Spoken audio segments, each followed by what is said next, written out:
Joined now by Fox Sports NFL analyst, knowledge man extraordinaire, Jay Glazer. Appreciate him rolling in with us.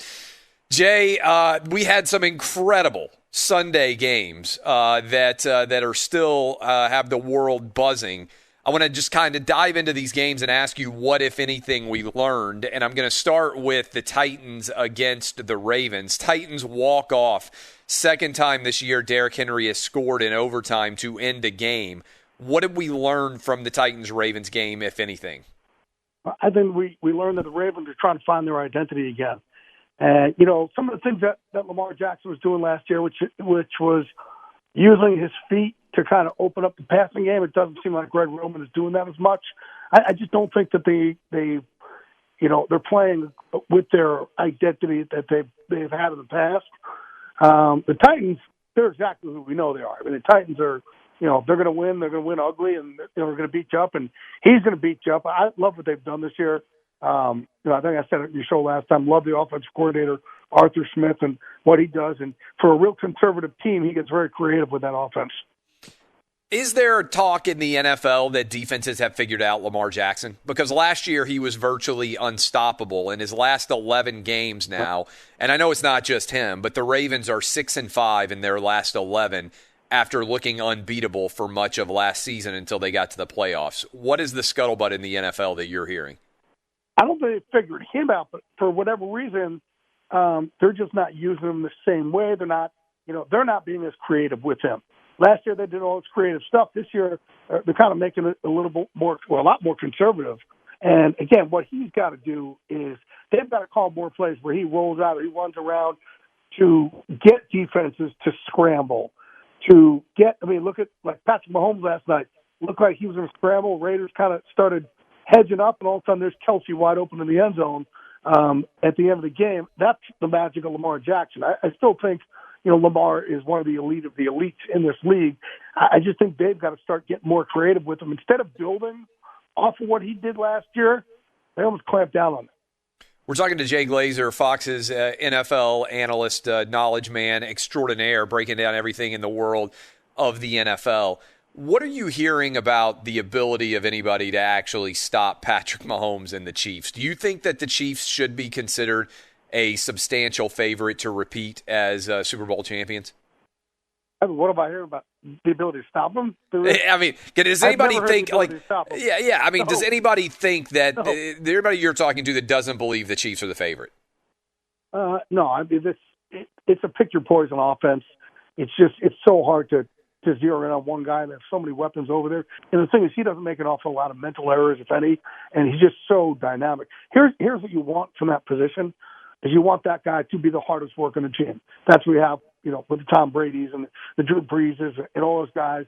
The Deshaun Watson. That's what you want, and you certainly have that in him. He is. I don't think I've ever seen anything like it. To be honest with you, there's been amazing quarterbacks, but just how he has it all together, and he has like an old school soul because he grew up around baseball and he grew up around not just baseball with his dad and uncle, but how professional they were. So, look, I was trying to tell guys when we train them at our gym at Unbreakable, man, the blueprint for greatness is find out who the best is and do more than them. Yeah. And that's what he does. He outworks everybody in every way imaginable. He never stops thinking, And he's with the perfect guy in Andy Reid, and, he just gets so creative. It's an interesting point you bring up because we had this discussion on the show recently about Patrick Mahomes, and I said the thing we don't know, and it sounds like you feel like you do know it, is most people, when they have success, they don't keep working as hard, right? I mean, it's really kind of a fascinating human experience, and you probably see it in your gym all the time. You're physically like putting yourself through things, but mentally too. The Tom Bradys and the Michael Jordans of the world, the guys who win and then are so maniacally driven to continue to win, are actually the exception, right?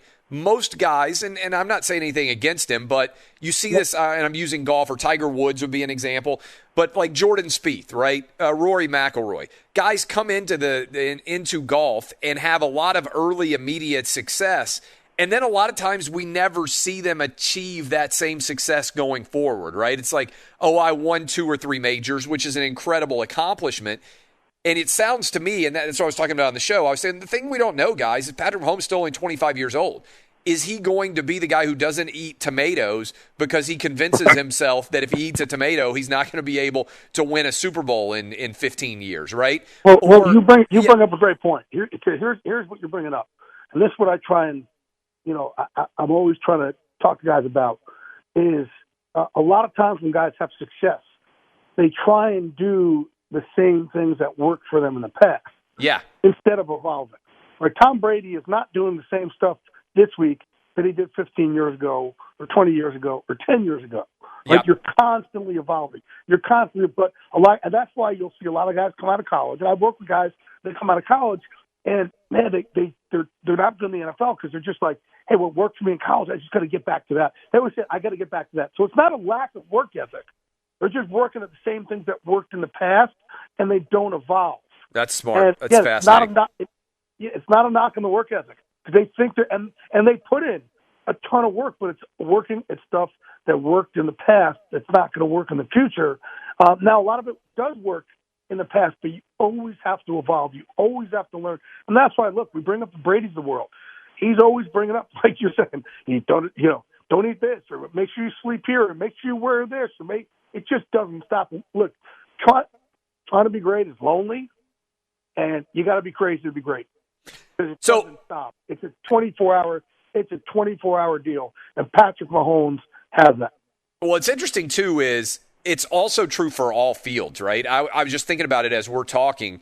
What worked for me in 2004 in starting to write online and develop this career would not work for me in 2020. And I bet you have found that what worked for you when you started your career, you've had to evolve as well. How has your job changed? I mean, and how do you stay on top of things like you do? Well, my job changed because back in the day, me and a guy named Len Pasquarelli were really the first ever minute-by-minute newsbreakers in the NFL. There wasn't – I was at CBSSportsline.com. He was at ESPN.com. There wasn't a whole bunch that everybody was going to newspapers. And we figured out, well, you don't have to wait. And all of a sudden, man, I was breaking everything. And then all of a sudden ESPN. Because you didn't have the competition of waiting for publication, right? So you could go get up on ESPN.com or CBS Sportsline. You could break everything because your window was so much broader. Exactly right. So I evolved that way. And then a lot of reporters are pissed about that because it's obviously making them, they would follow a story. And let's say it's 7 o'clock at night, thinking they're going to break something next day. And all of a sudden, bam, I break it at 11 o'clock at night. That's right. CBSSportsline.com or FoxSports.com. And so he couldn't do that. Well, but back then it was me versus Len Pasquarelli and Mort and Clayton. And that was it. And then Schefter got hired by NFL Network. A couple other guys started getting hired. And the more I try to make it a battle with me and these guys, like a fight, because everything for me is, I look at it like a fight. Yeah. And I try to make it a competitive fight. And and I would kind of pick fights with ESPN because I knew I was always going to work at Fox. So I'm like, it's a David versus Goliath thing. Great. Yeah. Well, then all of a sudden it's me versus 6 guys and 8 guys and women and 10 guys and gals and 14 and 20. And then NFL Network, they got 1, then 2, then 4, then 8, then 10. And then as time went on, I started realizing, well, you know what? Then I started, every time I break a news story and someone would steal it, I'd complain about it on purpose just to kind of build up the fight. I didn't really care. Yeah. But I thought, man, I'm going to make the fans care, and they're going to walk this walk with me. Then as time went on, when really, as we all break a story now, it gets taken by everybody else within 30 seconds. Yeah. So I said, what I want to do now? Yeah, I'll break the stories here and there that are, bombshells, but man, I want to make sure I know stuff and have inside info that nobody else on the planet has. So when I come on Sundays, you're going to hear something from me that nobody else will tell you. And, I've kind of evolved that way. And I also try to make sure that, well, instead of having a number of breaking news sources, it used to be like I used to do with Schefter and these guys do now, where I'll break a 5th-round pick signing and a 4th-round pick signing and this little trade of offensive lineman. And, but again, it's just, the payoff now lasts 24 seconds until somebody else could see it, copy it, paste it, and they all take it. So I think, I knew I had to start getting more entertaining and on TV and be more memorable, but do bigger things. And, like last year, coming out of nowhere saying Odell Beckham will be traded. Yeah. Right? So it wasn't like I have learned Odell Beckham will be traded. But I'm telling people something that you will not hear anywhere else. And as crazy as it sounds, that's what I'm going with. I came out a year ago and said Taysom Hill will be the next starter of the Saints. And got crushed for the last year or so. And here we are. Taysom Hill is the next starter of the Saints. So I kind of changed where I want to make sure I'm entertaining. But if I say it, the fans know they could take it to the bank no matter what. How much do you think it helps you that you think and talk like a coach? And a player. I mean, in other words, I guess let me take a step back and rephrase that question. I know you decently from having seen you and hung out with you around the Fox lot, and it seems to me that Fox does a pretty good job of getting a lot of guys and girls that would fit in a locker room, right? I mean, I think we have a pretty good collection of talent in general. It's a fun group, right? And I think that's been sort of the culture that Fox has tried to create from the get-go. And sometimes, and this is no knock on them, a lot of sports journalists aren't the kind of person necessarily that a coach or a player might like to have a beer with or work out in a gym with, right? You have that connection in some ways. How much does that matter for what you do in your mind? It matters a lot, especially, I've been brought in to talk to full teams about the fighter mentality. Yeah. It's funny. When I started this in '93, and people always, my first ever friend was my baby sister, Michael Strahan. And he and I just latched on each other, and all the reporters back then just killed us. Because you're not supposed to be friends with players. Well, right. What they didn't know is I had a fight career on the side, so I had more in common with the players than I did my fellow journalists. This is back in the early '90s in New York when you're covering the Giants. Yeah. 1993, and on. And then I also said back that a lot of for me is I'm like, man, how could I be different? Right. So different for me is different's good. Different leads to success. A lot of people they just want to be a face in the crowd. Don't be a face in the crowd. For me, I'm going to be the crowd. And anybody out there has the ability to be the crowd. So I started back then. I'm like, what? I'm not going to use my pen as a weapon. I'm going to build relationships. And now every reporter builds relationships. That's how it is. But I got killed for it for a long time. And then when Fox made me stop fighting, I couldn't stop fighting. I couldn't stop because for me, the fight game for me is a mental health deal for me. For me, I feel comfortable in a cage. Kind of taking beatings, not even giving them out.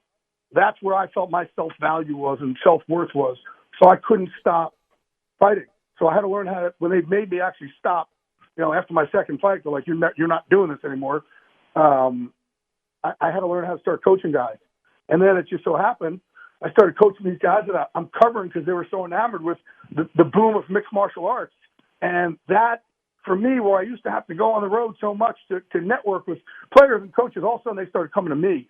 Yeah. To learn the fighter mentality. And that changed a lot. So, yeah, and I've had coaches, and I've called them, and, I've said, I've had coaches send me players, say, I'm sending you guys, I need to know if he's tough or not tough or what I got to work with.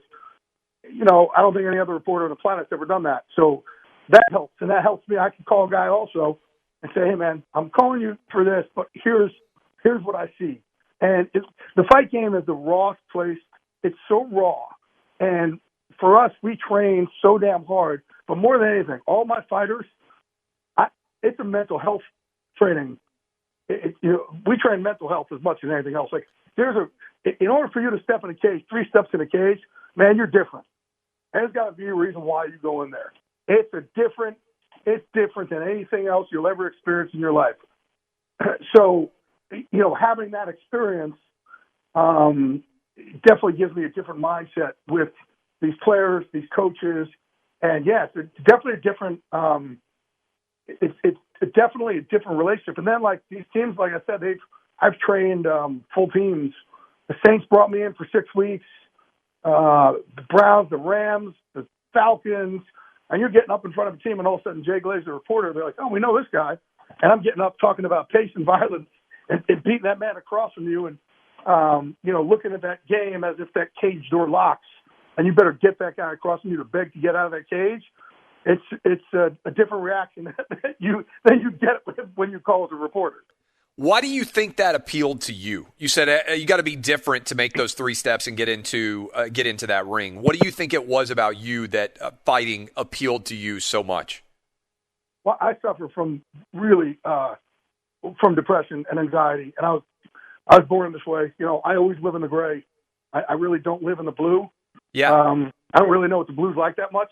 I'm always in the gray. So for me, the most vulnerable conversations I've ever had, and I always felt like a dumb kid. So I felt like, man, maybe I'm strong, or maybe that'll help me feel better.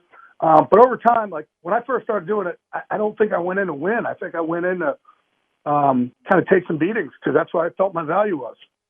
And turned out that these are the brothers and sisters that I've been looking for, the people who are just as messed up as me. And I like to say I'm messed up, but I'm good with my messed upness. And that's where I found my place and my therapy. And all the talks that we have after Randy Couture or Chuck Liddell beat the crap out of me, and we're sitting there after, we're talking, that's a lot of the mental health coaches that I'll actually use for our veterans that I work with and our other players that I work with, because there's no more wrong place than that. You were in by yourself, one-on-one, with somebody else in a cage, and they are allowed to do some major damage to you. And no ego can be part of it. But I just think, again, for me, I try to do things that make me feel different. And like I said, I don't want to be a face in the crowd. So for me, I used it to battle my depression.